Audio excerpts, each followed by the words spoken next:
पुरुषोत्तम मास की शिवरात्रि आ रही है। गला पकड़ रहा है आशीष भाई। पुरुषोत्तम मास की शिवरात्रि आ रही है। कितनी तारीख को है? जम के बोलो। 13 तारीख को, 13 जून को। जो 13 जून को शिवरात्रि है पुरुषोत्तम मास की, उसमें शाम को 7 बजे आप और हम अपने अपने घरों में मिट्टी का शिवलिंग बनाकर, पार्थिव शिवलिंग बनाकर शाम को 7 बजे ऑनलाइन पूजन करेंगे। सब पूजन करेंगे ऑनलाइन 7 बजे। अपने अपने घरों पर रहकर आप और हम सब पूजन करेंगे ऑनलाइन। आस्था चैनल पर प्रसारण होगा 7 बजे, फेसबुक यूट्यूब पर भी चलेगा। आप और हम सब मिलकर उस पूजन को करेंगे। उसमें अधिक मास में, पुरुषोत्तम मास में जो जो चीज चाहिए उसकी लिस्ट आस्था चैनल पर कथा जब चालू होती है तब भी चलाई जाती है, कथा जब विराम होती है तब भी चलाई जाती है। उसमें 5 चीजों में एक चीज हमने वर्णन करा था, 11 आंखें चावल के दाने, 11 अक्षत चावल के दाने, 11। क्यों? हमको इधर महाराष्ट्र का तो नहीं मालूम है, पर 33 यहाँ आप लोगों के स्मरण में है कि नहीं, जगह जगह पर 33 मालपुए दान होते हैं, पर केवल एक महाराष्ट्र, छत्तीसगढ़, बिहार, हरियाणा, पंजाब, ये क्षेत्र ऐसे होते हैं जिन क्षेत्र में मालपुए की जगह चावल का अनरसा, क्या बोलते हैं उसको आप लोग, चावल का बनाती है मेरी बहनें, और चावल का उसको केले के साथ मैश कर कर अच्छा बनाकर और उसको बनाती हैं। जिसको बनाना आता है वही बना सकती है, नहीं तो मालूम पड़े वो बिखर जाता है। पर उसको जब माताएं बनाती है तो वो जो अनरसा होता है उसमें बारीक बारीक बारीक बारीक बारीक बारीक बहुत सारे छेद उसके अंदर हो जाते हैं, बहुत सारे छेद उसके अंदर। वो अनरसे का दान करते हैं, तांबे के पात्र लाल वस्त्र में दान कर उसको रख कर उसको दान देते हैं उसमें से। शंभो शंभो शंभो शंभो शंभो शंभो शंभो शंभो शंभो शंभो शंभो शंभो।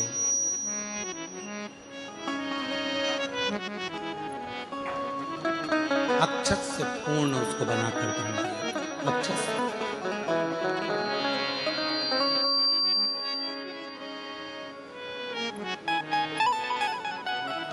तो शिव पुराण की कथा कहती है, एक चावल का दाना, एक चावल का दाना पूर्णता।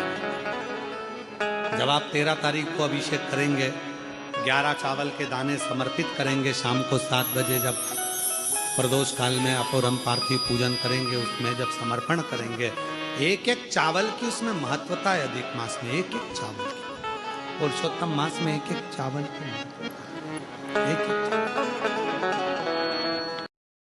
लंच बनाने आई तो सारी वेजेस खत्म हो। जिस मोटी है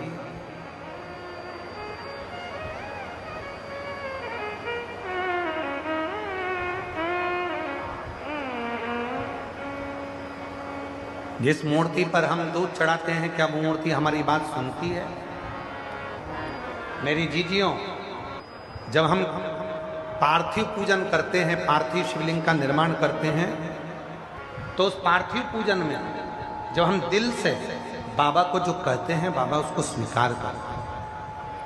भगवान श्री राम जी ने पार्थिव पूजन करी थी जिस समय लंका का ऊपर आक्रमण करने जा रहे थे, सेतु बांधने जा रहे थे। भगवान कृष्ण ने पार्थिव पूजन करी थी जब भगवान कृष्ण की यहाँ संतान नहीं थी, तब उन्होंने गर्गाचार्य बाबा के कहने पर पार्थिव पूजन। और मेरी जीजियों, अधिक मास का महीना चल रहा है, पुरुषोत्तम मास चल रहा है, मलमास चल रहा है। इस पुरुषोत्तम मास में 13 जून को अधिक मास पुरुषोत्तम मास की शिवरात्रि पड़ेगी। 13 जून को अपने अपने घर में रहकर ऑनलाइन आस्था चैनल पर, सोशल मीडिया पर, टीवी पर शाम को 7 बजे आप और हम सब मिलकर पार्थिव शिवलिंग का निर्माण कर पुरुषोत्तम मास में पूजन करें। 13 जून 2026 शाम को 7 बजे पार्थिव शिवलिंग सब बनाकर रखना, अपने अपने घर में पार्थिव लिंग बनाकर रखना, मिट्टी का शिवलिंग बनाकर रखना। पूजन की लिस्ट हम कल आस्था वालों को भी दे देंगे, जिससे कथा जब चालू होगी तो कथा चालू होने के पहले पूजन की लिस्ट चल जाएगी कि पूजन में क्या क्या सामान चाहिए। कथा समापन के बाद भी पूजन की लिस्ट और कथा के बीच में भी पूजन की लिस्ट चलवाएंगे, जिससे आप लोगों को मालूम पड़े कि अभिषेक में पूजन में क्या क्या सामान चाहिए। पार्थिव शिवलिंग का पूजन, पर उस पूजन में 5 चीजें जरूर चढ़ाना है। वो 5 चीजें कौन सी हैं आप उनको लिख लीजिए। जो ज्येष्ठा के महीने में जो अधिक मास आया है, उस अधिक मास की शिवरात्रि पर जब अपन 13 जून को अधिक मास की शिवरात्रि पर शाम को 7 बजे अभिषेक करेंगे ऑनलाइन, तो उसमें 5 चीजें जरूरी है। पहले नंबर पर शमी पत्र। शमी पत्र ज्येष्ठ के महीने में जो शिवरात्रि होती है, उस शिवरात्रि पर जब हम शमी पत्र शिव को चढ़ाते हैं पार्थिव पूजन में, तो हमारे घर में कोई भी व्यक्ति अगर रोग से ग्रसित है या बीमारी उसको आने वाली है या बीमारी से कोई दुख है, तकलीफ है, तो शमी पत्र चढ़ाने से वो दुख उसका समाप्त हो जाता है, उसकी बीमारी मिट जाती है। तो पहले नंबर पर शमी पत्र। दूसरे नंबर पर आंखें अक्षत 11। अक्षत जानते हैं? चावल। 11 चावल के दाने सेगे आंखें, वो शिव जी को चढ़ाना है। अक्षत कार्य सिद्धि के लिए अपन को 11 समर्पित करना। दूसरे नंबर पर अक्षत। तीसरे नंबर पर बेलपत्र। केवल 1 बेलपत्र भगवान शिव को समर्पित करना। बेलपत्र सुख समृद्धि के लिए चढ़ाएंगे। और चौथे नंबर पर कनेर का पुष्प, जो ज्येष्ठ अधिक मास की शिवरात्रि है उस पर कनेर का पुष्प चढ़ाएंगे। वो कनेर का पुष्प घर में जो चिड़चिड़ प्रवृत्ति होती है, क्रोध होता है, आपस में एक दूसरे से नहीं बनती है, उसको शांत करने के लिए कनेर का पुष्प चढ़ाएंगे। और 5वें नंबर पर भगवान शंकर को कच्चा दूध, जिसमें थोड़ा सा या तो गुड़ या थोड़ी सी शक्कर उसमें मिली होगी, वो शिव जी को समर्पित करेंगे। ऐसी 5 चीजें जो जरूरी है अधिक मास की शिवरात्रि पर 13 जून शाम को 7 बजे ऑनलाइन आप और हम सब अपने अपने घरों में रहकर टीवी के माध्यम से, आस्था चैनल के माध्यम से, सोशल मीडिया के माध्यम से ऑनलाइन पूजन करेंगे। और पूरा देश ये अधिक मास के पवित्र अवसर पर, पुरुषोत्तम मास के पवित्र अवसर पर इसकी पूजन, पार्थिव पूजन करेगा, जिससे अपने जीवन को आनंदित करेगा। सती मैया को शिव जी ने स्वीकार करा। पार्थिव पूजन की महत्वता इतनी प्रबल है कि पाषाण में भी देवता को प्रकट कर दिया। गाइस, म्यूचुअल फंड में इन्वेस्ट करने में बेकार ही इतने। भारत की भूमि पर दुनिया के सबसे विशाल मंदिरों में, जो विशाल मंदिरों की गणना होती है, उन विशाल मंदिरों में सबसे बड़े मंदिर की गणना में कांचीपुरम का ये तमिलनाडु का मंदिर एकांबरेश्वर महादेव का आता है। एकांबरेश्वर, जहां पर पाषाण का शिवलिंग नहीं है, जहां पत्थर का शिवलिंग नहीं है, जहां सोना और चांदी का शिवलिंग नहीं है, जहां हीरे पन्ने का शिवलिंग नहीं है, जहां पर मिट्टी का पार्थिव शिवलिंग की पूजन होता। अब जरा विचार करिएगा, गुरुजी क्या बात कर रहे हो? ये पार्थिव शिवलिंग, मिट्टी का शिवलिंग जहां एकांबरेश्वर महादेव के मंदिर में पूजा जाता है, वहां क्या वो शिवलिंग मिट्टी का फटा नहीं होगा? क्या उसमें दरार नहीं पड़ी होगी? क्या वो मिट्टी का शिवलिंग बेकार नहीं हुआ होगा? हम जब पार्थिव शिवलिंग का निर्माण करते हैं तब उस समय उसमें हम बहुत से पदार्थ डाल देते हैं। आप कुछ डालें ना डालें, 2 चीजें मिट्टी के अंदर अवश्य डालें। एक मक्खन या दूध या गाय का, जम के बोलो, घी, और दूसरा भस्म। ये दो चीजें क्यों डालना चाहिए? कि शिवलिंग अच्छा बनेगा, शिवलिंग पक्का रहेगा, दरार नहीं पड़ेगी, उसके लिए डालना चाहिए क्या? ना ना ना ना। पार्थिव शिवलिंग का निर्माण करने वाले दो चीजों का स्मरण अवश्य रखें।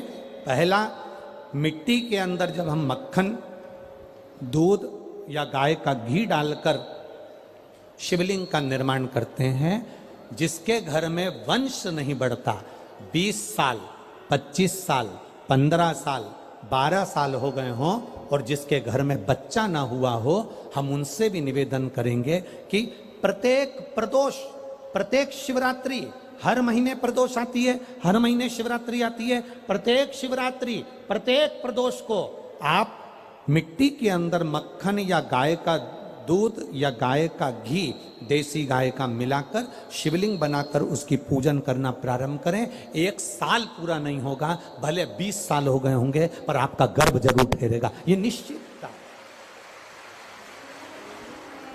भले 20 साल हो गए, 22 साल हो गए, 25 साल हो गए, डॉक्टर ने मना कर दिया नहीं होगा, फिर भी आप बाबा पर भरोसा, बोल बम का नारा है, बाबा है।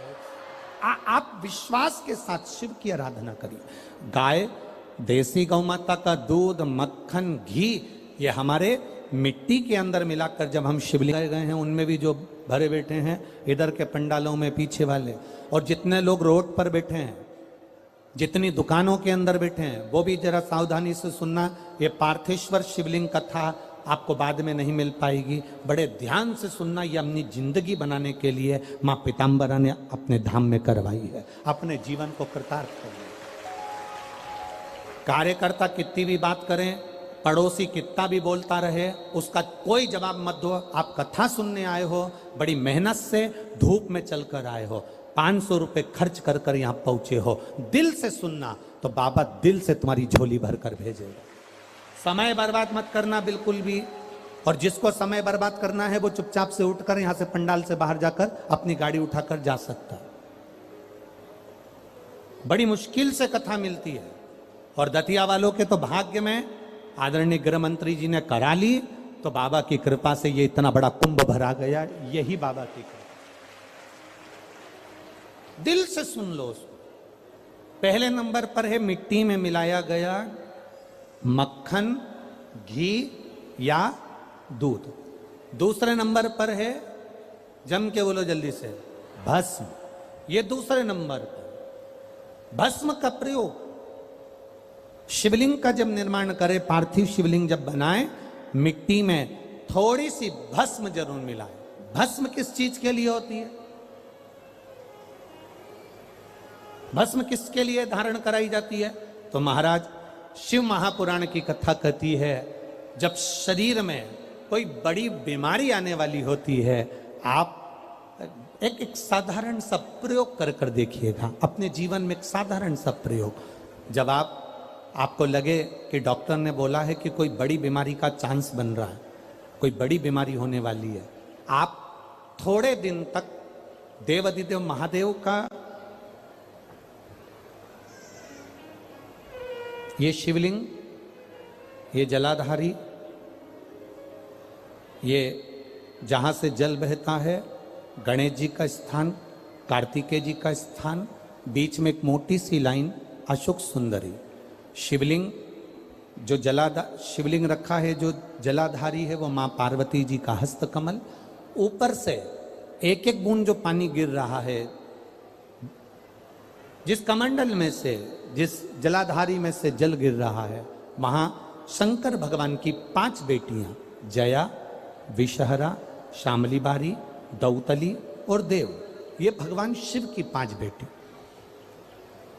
जब आपको लग रहा है कि मेरी जांच होने जा रही है, जब आपको लग रहा है कि मुझे डॉक्टर को दिखाने जा रहे हैं, मुझे लग रहा है कि कोई बड़ी बीमारी ना निकल जाए, अल्ट्रासाउंड करा रहे हैं, एक्सरे करा रहे हैं, उससे पहले घर में अगर थोड़ी सी भस्म रखी है, उस भस्म को जब आप जल चढ़ाने के लिए शिव जी के मंदिर में जाओ, हॉस्पिटल में दिखाने के लिए जांच कराने जाओ, उससे पहले एक काम जरूर करना, शंकर भगवान का जहां शिवलिंग रखा है उस शिवलिंग के पास में भस्म का लेपन कर कर देवादिदेव महादेव पर एक लोटा जल समर्पित कर कर उसी भस्म को अपने कलेजे पर, अपने हृदय पर लगाकर देवादिदेव महादेव का पंचाक्षर मंत्र नमः शिवाय, षडाक्षर मंत्र ओम नमः शिवाय या श्री शिवाय नमस्तुभ्यम बोलकर फिर आप जांच के लिए चले जाओ।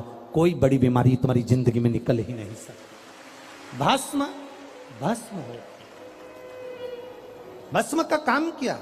हमारे रोग को, हमारी बीमारी को, हमारे आने वाले जो रोग हैं, जो बीमारी है, जो तकलीफ है, उसको समाप्त करती है भस्म का प्रयोग।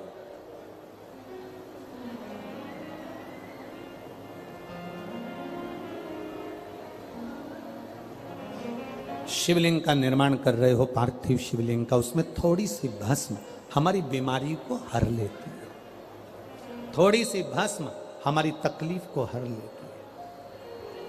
भस्म का प्रयोग।